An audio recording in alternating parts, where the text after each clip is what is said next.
अस्सलाम वालेकुम रहमतुल्लाहि व बरकातुहू। उम्मीद है आप सब खैरियत से होंगे। आज जो मैंने लेक्चर का इंतखाब किया है वो है कूलम्स लॉ के बारे में।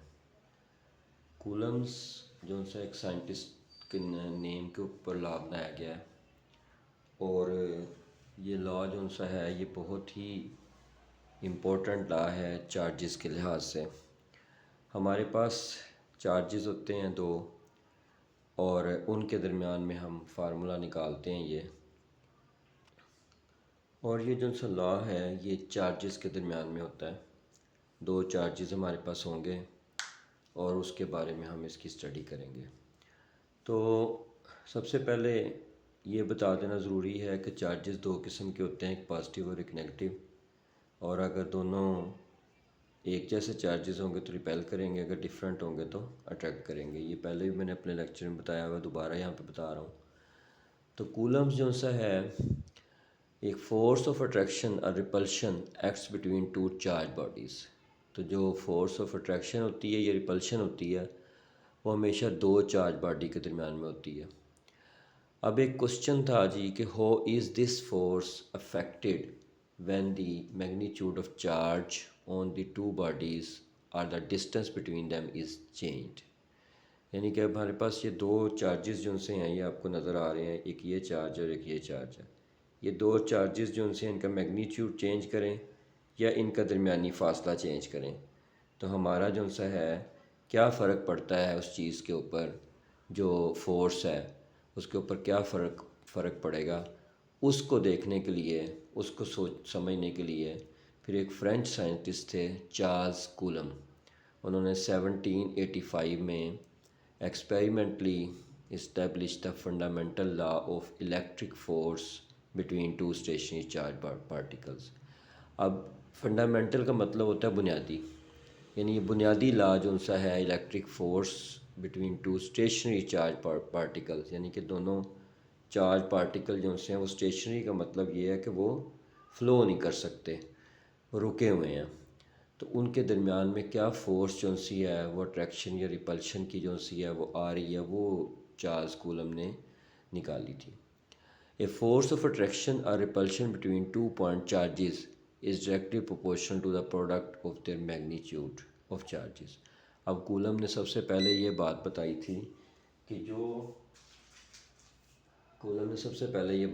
थी कि जो फोर्स ऑफ अट्रैक्शन या रिपल्शन होगी पॉइंट चार्जेस के दरमियान में, पॉइंट चार्जेस कहते हैं छोटे छोटे चार्जेस को, पॉइंट चार्जेस के दरमियान में वो कहा कि उसने ये कहा कि वो डायरेक्टली प्रोपोर्शनल होगी फोर्स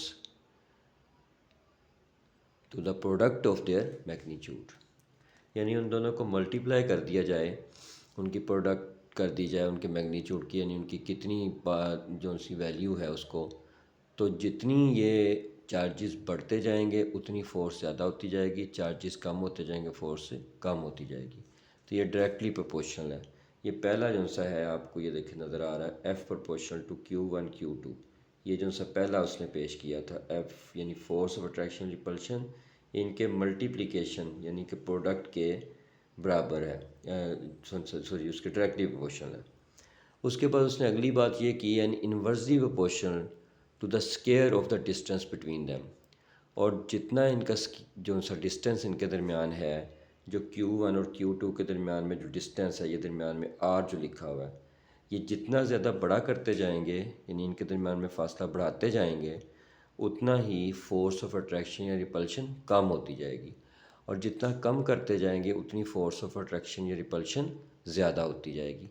लेकिन उसके स्केयर के बराबर कहा था, यानी कि अगर एक होगा तो दो नहीं बल्कि 2 से 4, 3 से 9, 4 से 16, यानी उसको डबल करेंगे, उसका स्केयर करेंगे तो उसके इन्वर्सली प्रोपोर्शन होगी। यानी जितना डिस्टेंस जो सा इनका ज़्यादा होता जाएगा उसके स्केयर के लिहाज से उतना ही फोर्स कम होती जाएगी, और जितना कम होता जाएगा उतनी फोर्स ज़्यादा होती जाएगी। अब ये दोनों जो से आपके पास एक ये और एक ये दोनों जो से रिलेशन है, इनको इकट्ठा किया जाए तो हमारे पास ये रिलेशन बनता है F proportional to Q1 Q2 over R square. तो अगर प्रोपोर्शनलिटी साइन को रिमूव कर दिया जाए तो हमारे पास के आ जाता है, F is equal to K Q1 Q2 over r square. This equation is known as Coulomb's law. तो ये इक्वेशन थी जो कूलम ने पेश की थी, F is equal to K Q1 Q2 over r square, where F is the force between two charges.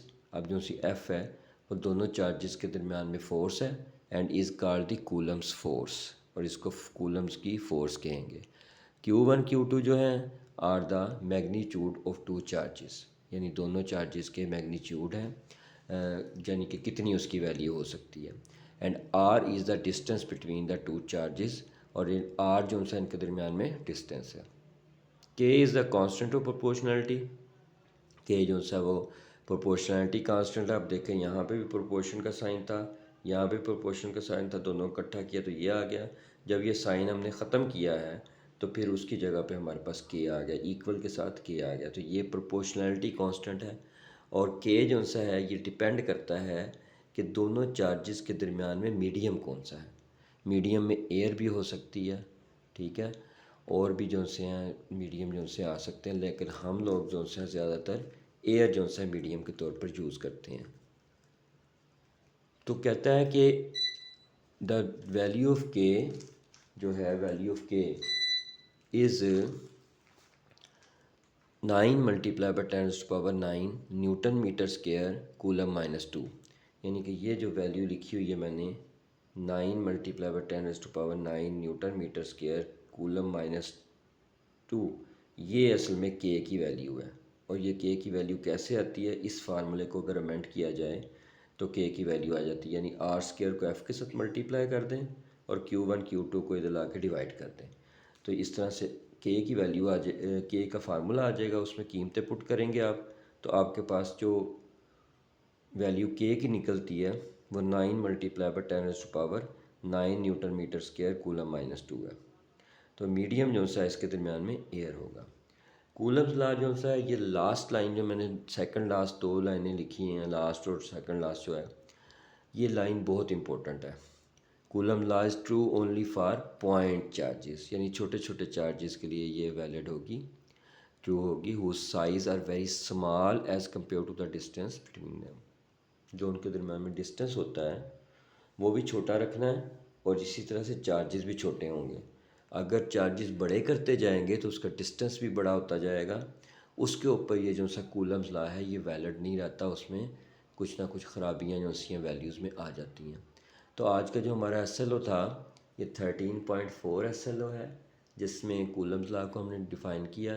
तो 13.4.1 में हमने एक्सप्लेन किया कूलम्स लॉ को, तो अंडरस्टैंडिंग का ये टॉपिक था, इसलिए इसके फार्मूला जो सा प्रूफ भी आ गया, फार्मूला बन भी गया इसका, के की वैल्यू भी आपको बता दी गई। अगर आपको Q1 Q2 जो सा ये दे दिया जाए, इसी तरह से आर की वैल्यू भी दे दी जाए, तो के की वैल्यू तो होती कांस्टेंट है 9 मल्टीप्लाई 10⁻⁹, ये उसमें पुट करेंगे तो फोर्स ऑफ अट्रैक्शन या रिपल्शन आपके पास आ जाएगी। तो अगर याद कर रखने का तरीका आपको हो, जो सा आसानी से याद रख सकें इस वैल्यू को, तो ये याद रखें जो 10 की पावर है वही इसके साथ मल्टीप्लाई हो रहा है, 9 ही मल्टीप्लाई हो रहा है, 9 ही इसकी पावर है। तो इसलिए याद रखने का तरीका है कि के की जो सी वैल्यू है वह 9 मल्टीप्लाई बाई 10⁻⁹। तो उम्मीद है कि आपको लेक्चर समझ में आ गया होगा कि किस तरीके से कूलम ने हमें ये बताया था कि दो चार्जेस अगर हों, तो अगर एक जैसे चार्जेस हैं तो उसमें रिपल्शन होगी, और अगर डिफरेंट चार्जेस उसमें अट्रैक्शन होगी। तो फोर्स ऑफ अट्रैक्शन या रिपल्शन जो सी है वो किस तरीके से फार्मूला उसका बनाते हैं, यानी कि Q1 Q2 का प्रोडक्ट इसके डायरेक्टली प्रोपोर्शनल होगा और आर का स्केयर इनके इन्वर्सली प्रोपोर्शनल होगा। इसको इकट्ठा करेंगे तो प्रोपोर्शनलिटी साइन जो सा है वो ख़त्म करेंगे, इक्वल का साइन आएगा तो के आ जाएगा। के की वैल्यू कांस्टेंट होती है, ठीक है, जो कि प्रोपोर्शनलिटी कांस्टेंट है, और उसकी value 9 multiply 10⁻⁹ newton metre square coulomb -2 होती है। तो अगले लेक्चर में हम इसके न्यूमेरिकल का परफॉर्म करेंगे इंशाल्लाह। तो उम्मीद है कि आपको ये लेक्चर पसंद भी आया होगा, समझ भी आ गया होगा। तो उस वक़्त तक के लिए इजाज़त दें, अगले लेक्चर तक के लिए। तो अगर आपको लेक्चर पसंद आ रहे हों तो आप चैनल को ज़रूर सब्सक्राइब किया करें, और इसी तरह से सारी वीडियोस देखा करें, ताकि आपके इल्म में इजाफ़ा हो, और बाकियों को भी शेयर किया करें ताकि जिनको नहीं पता उनको भी इस लेक्चर का जो सा पता लग जाए। अस्सलाम वालेकुम रहमतुल्लाहि व बरकातुहू।